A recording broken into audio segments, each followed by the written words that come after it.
because I'm also very, very hungry and I would like to eat pizza. Hey nerds, it's me. It's a video. It's gonna be a little crunchy, a little not put together. I forgot I had planned on recording this today. So like I already like half started to change into my pajamas because I had to go into my office today, and then I remembered, but the bra's already off, and so like it's not going back on. There's a box right here, as you can see. Am I going to move it? No. The lighting is gonna be strange because it's like stormy and rainy outside, so I can't use my natural light because there's no light. It's very dark out. And it's also like already 4 o'clock, which is basically midnight as far as the world is concerned. But I am hoping to record this quickly. Today I'm actually going to be recording 2 videos. This one, which is my November 2020 wrap up, and then also up next a sort of update on my NaNoWriMo situation. You'll have to watch that to figure out what's going on there. Maybe one day I'll figure out what's going on there. But anyway, I'm just gonna start talking about these books because I'm also very, very hungry and I would like to eat pizza. So these are the 5 physical books that I read in November. I say 5 physical because I actually read, I think, 10 overall. Editing me will correct me if I am wrong. We'll find out. But some of them I did not read physically, so I will talk about those at the end. I'm probably not going to spend a long time talking about all of these because, well, 4 of the 5 of these are rereads for me, so they're books I've read before, and one of them I already have a whole video on. So let's just get started. The first book that I reread this month was Meddling Kids by Edgar Quintero. This is a book that I first read at the very, very beginning of 2019. It is incredibly good. It is essentially what would happen if the Scooby Gang grew up and like had to deal with the traumas of their youth, right? It's incredibly good, so funny, possibly like one of the funniest books I've ever read in my life. One thing that I really noted this time around that I probably noted the first time but just like didn't really pay attention to was the way that Edgar Quintero plays with like form and formatting. Super creative, and something that as I am sort of thinking about the novel that I'm working on, I want to start incorporating some of the playfulness that he has in this book. That's actually a good word. It is a very playful book, and even though it deals with a lot of serious topics, there is alcohol abuse, substance dependence, mental health issues, suicide. It's very playful and like very much a love letter to Scooby-Doo and mysteries and like kid gangs. Like I get some like Buffy the Vampire Slayer vibes, like just very much about family and teams and like supporting each other and like dealing with collective trauma. Just very, very good, full of surprises. I think I liked it even more the second time than I did the first, but I highly recommend this. I give this 5 stars. Next up is a book that is very, very precious to me. So in my parents' house, when I was living with my parents, I didn't have any bookshelves, so all my books were stored in a trunk, which is now my coffee table. And because they were all in my trunk, I didn't really have a great grasp of like what I had and like maybe what I had given away or what I had lost over the years or whatever. So when I was moving and I was unpacking the trunk and putting things on my shelves, I found that I still had this book, and I was very, very happy because I wasn't sure. I didn't know if I still had it, and so I'm very glad that I'm finally rereading it. The book is The Outcast of 19 Schuyler Place by E.L. Konigsberg. I should also say that it was not until Hamilton that I learned how to pronounce Schuyler. When I was reading this over and over again in middle school, definitely thought it was Schuyler or something like that. You would think as an upstate New Yorker that I would know how to pronounce Schuyler, but nope. So this is a book, like I said, I read over and over and over again when I was in middle school, probably 7 billion times. Like just, I couldn't get enough of it.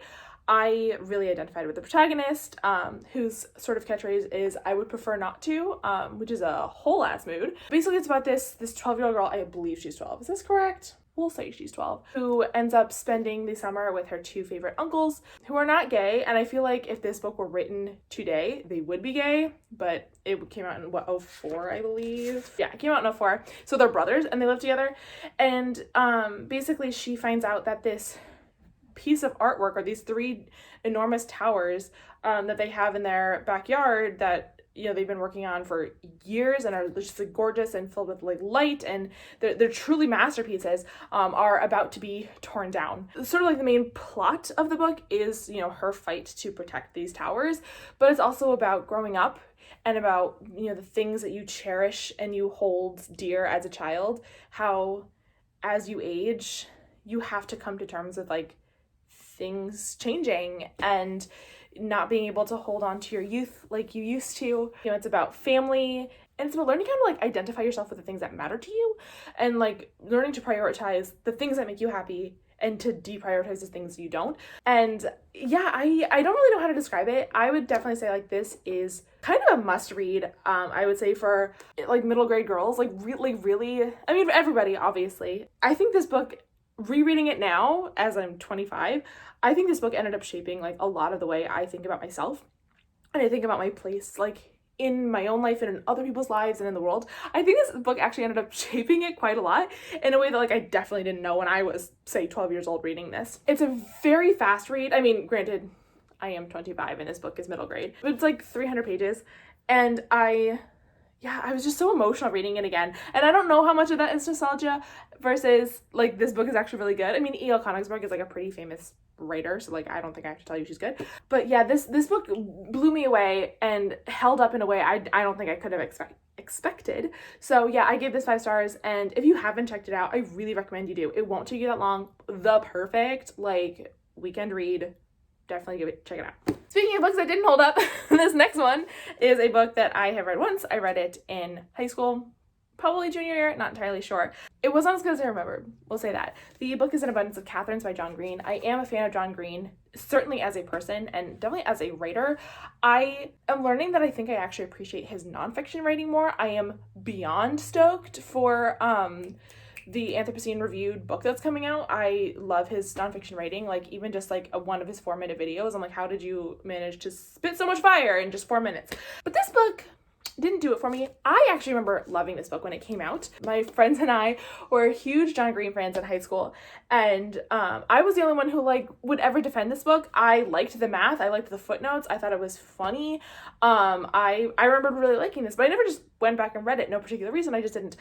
So I did go back and read this, and it wasn't great. I mean, it wasn't bad. It was just like thoroughly fine, like a very consumable but forgettable YA romance. I mean, the character of Colin kind of sucks. I was way more interested in all of his ex-girlfriends than I was in him. I'm like, I don't actually care about you, you weird person who dates 19, well, technically 18 different people named Catherine. Like, I don't really care about you all that much. I care about all these Catherines and like, what's their vibe? Like, what? And when we get to know some of them, but like not really well. Definitely the love interest, whose name totally forgotten. She doesn't have like intense, not like other girls' energy. She has like a sprinkling of that energy. It's like a hint of a vibe, right? But it's like, it's there. I did like the best friend of Hassan. Like, he definitely felt like a person I could know. Like, basically Colin and sort of like the other young people that we get to meet in this book felt like characters. Something about Hassan did feel very real to me, and I didn't like him, but I liked that I didn't like him. Whereas I didn't like Colin because I'm just like, I don't want to read about a shitty male character. But like something about Hassan was like, I don't like you, but like I feel like I can imagine who you would be in my high school. Whereas like Colin, I'm like, you could be literally anybody. I don't know you at all. Anyway, sad that this one didn't hold up. But yeah, this one just didn't hold up for me. I gave it 3 stars. So the next book, I simply do not have the energy to speak about it. I already spent a lot of my energy talking about it in an installment of my one book series. I lost my mind both reading this book and recording the video for it, like so much that it took me 2 weeks to edit and post the video, because I'm just like, I can't like physically interact with this anymore. Like, I just cannot do it. So I'm just going to say Mirror Mirror by Cara Delevingne is one of the worst books I've ever read in my life. The trees deserved better. I deserved better. Like, as a person, I deserved better than what I put myself through reading this book. The only good thing I can say is that I only spent $1 for it. That's something I didn't actually look at. Normally in my one book reviews, one thing I do is I say like, I paid $1 for it. Do I think it's worth $1? What does it retail for? Do I think it's worth that price? Doesn't even matter what the retail price is. It's not worth $1, but the retail price is $20. It's not worth $20 because it's not worth one. Like, no, do not buy this book. If you want to know more, if you want to know why this book makes you want to just like walk calmly and slowly into the ocean only to be swallowed up by the riptide, never to see the light of day again, I have a video going into that, and I'm not going to get into it here. Don't read this fucking book. Okay. And finally, the last physical book I read is a book that I also read for the first time in 2019. This is an ARC that I got at YALLFest 2018. I reread it because oh no, I bit the cover. I reread it because I am now reading the sequel that I bought all the way back in February and has been sitting on my TBR shelf for ever. The book is Crown of Feathers by Nikki Parpetto. This is a YA fantasy series, the first book in a series, about phoenixes and war and rivalries and siblings and some like really well done romances. Because like here's the thing that I actually forgot how much I loved about this book is that I find that in YA fantasy, the stakes are huge, right? Like usually there's something very big happening. In this, there's like genocide and war and, you know, the slavery. Like there's like huge things on the line that like our protagonists are fighting for / against, you know, depending on the thing. And usually in YA fantasy, they want romance, and the romance is like fucking shoehorned in, and it's like I don't know how anybody's focusing on romantic things right now when like the world is ending or whatever, right? Like I just feel like the romances are given so much more attention when like as nice as romance is, there's more important shit to be focusing on. What I love about these books is that like at least, you know, I've read one and I'm like, I don't know, like 100 pages into the first one or the second one, excuse me. I can see the romances coming down the pike, right? Like I know what's coming. I know where we will end up. I know who's going to get together, I think. I mean, obviously she could pull in a reverse card on us, but like I can see that like romance will be incorporated into this story.